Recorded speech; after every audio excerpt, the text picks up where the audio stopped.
High above the city, perched on cold stone towers and crumbling cathedrals, they stare down with hollow eyes, twisted faces frozen in eternal screams, wings outstretched, mouths agape, claws ready to strike.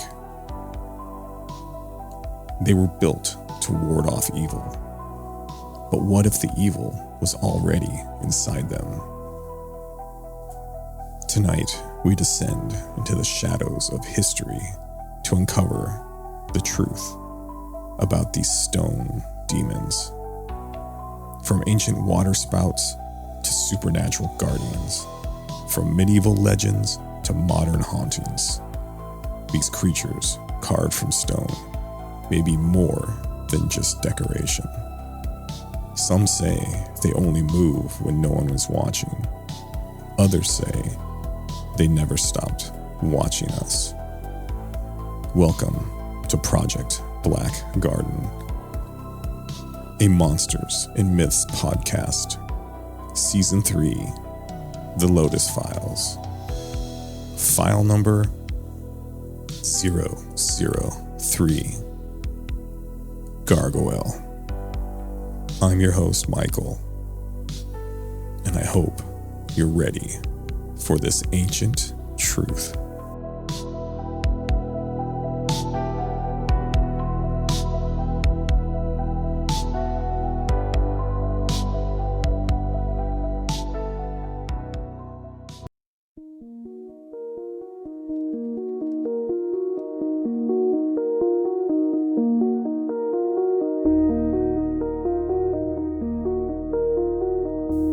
Gargoyles are some of the most haunting and mysterious architectural features in history. Often seen perched on Gothic cathedrals, looming from rooftops with monstrous faces and wings outstretched. But their story blends practical engineering, religious symbolism, and supernatural lore. The historical origins of gargoyles began as functional architectural elements, originating in ancient civilizations, most notably in ancient Egypt, Greece, and Rome. These early prototypes were essentially decorative waterspouts, designed to direct rainwater away from the sides of buildings. This prevented erosion of the masonry. The word gargoyle comes from the French gargouille, meaning throat or gurgling. It refers to the sound water makes as it passes through the stone creature's open mouth. Through the 12th to 16th century, it was during the rise of Gothic architecture in medieval Europe, particularly in France, that gargoyles evolved into the grotesque and fantastical forms we know today. Notable examples include Notre Dame de Paris, whose iconic gargoyles date to the 13th century. While their physical purpose was plumbing, their symbolic purpose was far darker and more powerful. First, they were guardians against evil. In medieval Christian folklore, gargoyles were believed to ward off evil spirits. Their terrifying appearances were thought to scare demons, witches, and other malevolent forces away from the sacred spaces. 2. Manifestations of sin. Some interpretations suggest that gargoyles represented the sins and evils of mankind. Visible warnings to churchgoers of what awaited them should they stray from God's path. By placing monsters outside, the church reinforced the idea that salvation lay within. Number 3, pagan roots. Gargoyles may also draw from pagan traditions, where creatures like dragons, chimeras, and animal spirits were protectors of the earth or temples. Christianity often absorbed these pagan symbols into its own iconography, repurposing them as demonic warnings or protective talismans. The famous medieval tale, legend of La Gargoyle, a dragon-like creature that terrorized the town of Rouen. It was said to breathe fire, eat villagers, and flood the town with its river-like breath. Saint Romanus defeated it, and its head was mounted on the church, unable to be burned due to divine intervention. This tale is one origin of the gargoyle myth.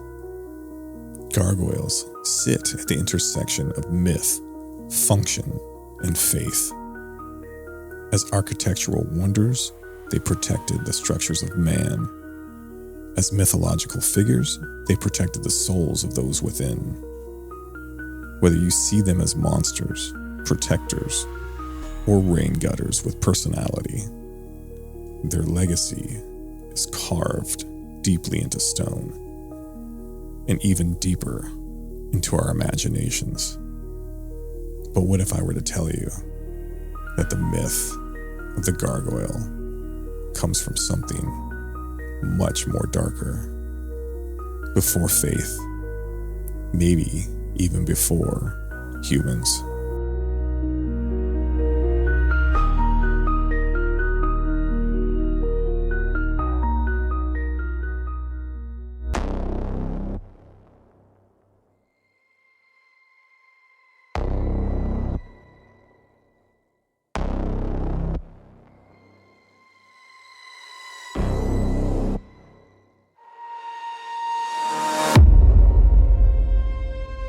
Tucked behind the crimson glow of neon windows and the hum of late-night bicycles, there's an alley in Amsterdam few dare enter after midnight. Rozenstraat Street, one of the oldest streets in the city. It's known for its red light district flair, but the locals whisper of one narrow, shadow-choked offshoot, nicknamed The End. Local girls work there, the kind who don't fit the polished tourist facade. Young, sometimes bruised, beautiful but resilient. They say the alley has a protector, something ancient, something with wings. And lately, too many bodies had turned up near the mouth of the end. Tourists, Johns, and pimps with broken necks, torn throats, and claw marks that no animal could make. The local police chalked it up to gang violence, but they knew better. Whispers made their way to the deeper level of the government, all the way to my great-uncle Sam's elite Black Forces squad, Team 7734. The most secretive and highly decorated reconnaissance team trained to investigate anomalous murders with patterns tied to unnatural and paranormal origins. If the X-Files had an Avenger squad, my great-uncle Sam would be its leader. Their mission? Track, tag, and monitor the area for 48 hours. There were rumors of non-human entities, disappearances, heart removals with surgical precision, pulses of seismic energy under the ground, directly beneath the alley. Unexplainable. The local girls who worked the alley, they wouldn't speak, not directly, but they always nodded toward a crumbling Gothic statue above the alley arch. A horned, winged beast with hollow eyes and a half snarl that always seemed to shift its expression. My great-uncle Sam had called upon Sergeant Perez and Sergeant Hollywood as his backups. On this investigation, Hollywood, high on coffee and nerves, he flew a thermal drone up to the stone beast at midnight. He was sure they wouldn't capture anything except a few pigeon nests and maybe even some bats. But what he ended up capturing should have been impossible. The gargoyle's chest radiated with warmth, looked almost as if it was breathing. Hollywood muttered, "Boss, I think we've got movement." Perez tucked her shoulder-length hair into a tight ponytail, and she could feel it before she saw it. The shiver underneath the earth, the faint sobbing from one of the girls, and then the scream. She spun around in silence, but ready for action. All three rushed to the alley's end. A man, bleeding, drunk, had pinned a young woman against the bricks, knife at her throat. My uncle raised his weapon just as the man turned. But it was too late. A thunderous crack shook the alley. Dust rained from the arch, and the gargoyle was now gone. From the pitch-black rooftops above, it dropped. 10 feet tall, its stone limbs moved like muscle and shadow fused. Its eyes glowed molten gold, and its teeth gleamed with fresh blood. The man didn't get a scream out. Clawed arms dragged him up the side of the building in a matter of horrifying seconds. Moments later, his body fell in chunks, raining down on the shocked eyewitnesses below. The team stood frozen. The girl vanished into the shadows, whispering a thank you to the beast as it returned to its perch. My great Uncle Sam broke his silence. "I don't think this is a demon. It's more of a sentry, a protector." Perez nodded, and something inside told her, it's bound to them, to the girls, to the alley. It feels like old magic, blood magic. Hollywood shook his head. "You know I hate that shit." Perez ignored him and turned toward my Uncle Sam. He quickly lit a flare and tossed it to the feet of the statue. At first, there was no movement. Then suddenly, the gargoyle blinked. Only once. Then turned back to stone. My uncle's team called for immediate evac. They left with no samples, no engagement.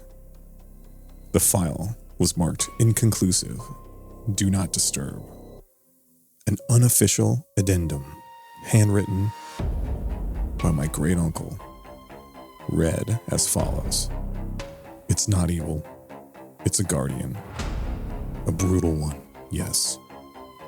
But in a world that forgets the forgotten, something still remembers, and thankfully protects them. One broken body at a time." As a team, they never went back.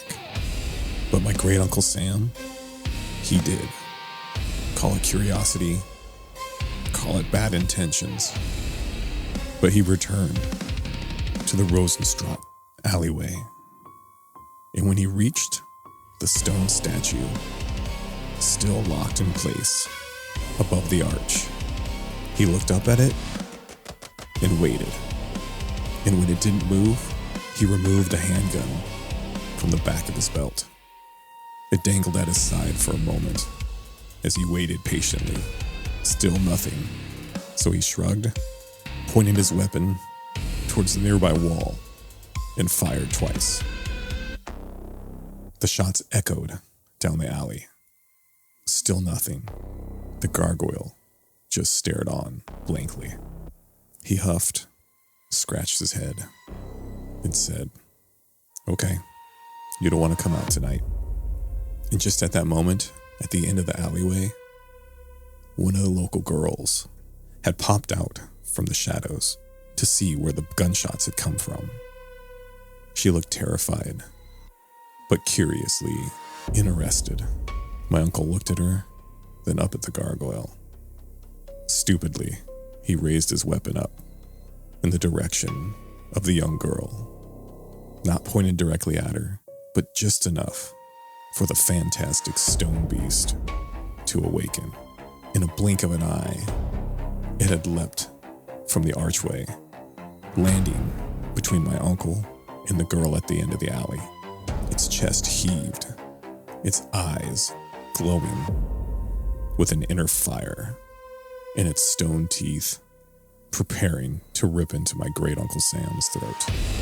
He placed a hand in the air and threw the weapon to the ground and slowly nodded towards the creature.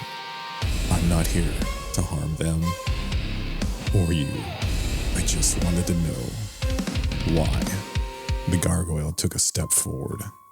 It felt as if the ground shook as it did, its wings outstretched behind it, blocking any view of the alleyway. In this moment, it was only my great uncle and the beast. The beast leaned down, pressing its monstrous face into the forehead of my great Uncle Sam and quickly inhaled his scent. My uncle took a step backwards, and one of its giant claws grabbed onto his shoulder, locking him in place. The gargoyle amazingly growled, "Leave." My uncle looked up into its immortal eyes and unflinchingly asked the gargoyle, "Why do you do this? How long have you been here?" The gargoyle let go of his arm and said, "My curse is forever, and I shall never let an innocent be harmed on my eternal watch." Its body radiated with new heat and seemed to quiver as if it was done talking. Its giant clawed toes dug into the asphalt below, readying itself to attack my uncle if he did not retreat. Sam shook his head in understanding and said, "I understand. No one will bother you ever again." He quickly knelt down, picked up his weapon, and turned and walked the other way. The gargoyle didn't move and watched him as he disappeared down the opposite end of the alley. But just before my uncle disappeared, he looked over his shoulder and smiled, and he whispered, "Keep up the good work." And even though my uncle always wanted to return just to see if anything had changed, he knew the government would keep tabs on this one mysterious alleyway. What he did know was true was the girls of the night still walk that alley, heads high, seemingly unafraid, under the watch of an ancient, deadly stone angel with blood beneath its claws and an immortal justice in its heart.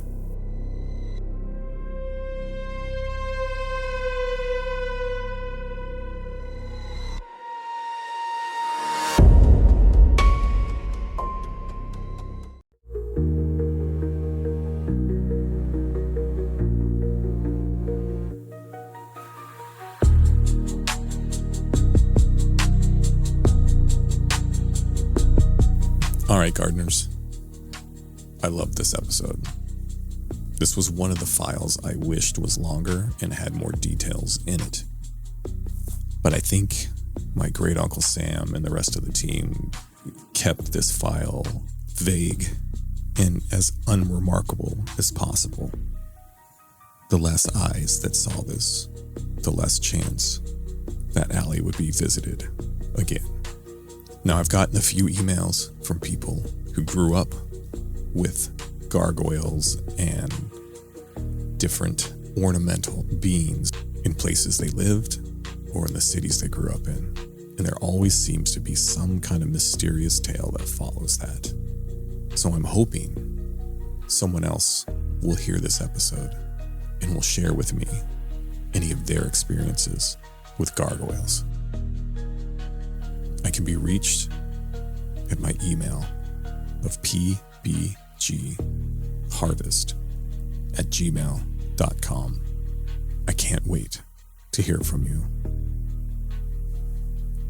Join me again next time when we uncover a file of one of the most mysterious creatures ever.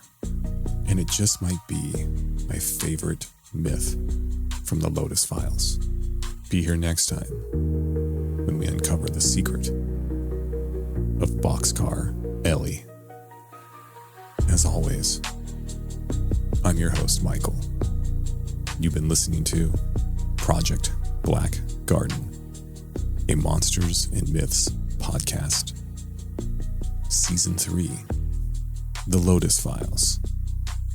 And dear listeners, always remember, monsters are real, but sometimes they're a deadly justice.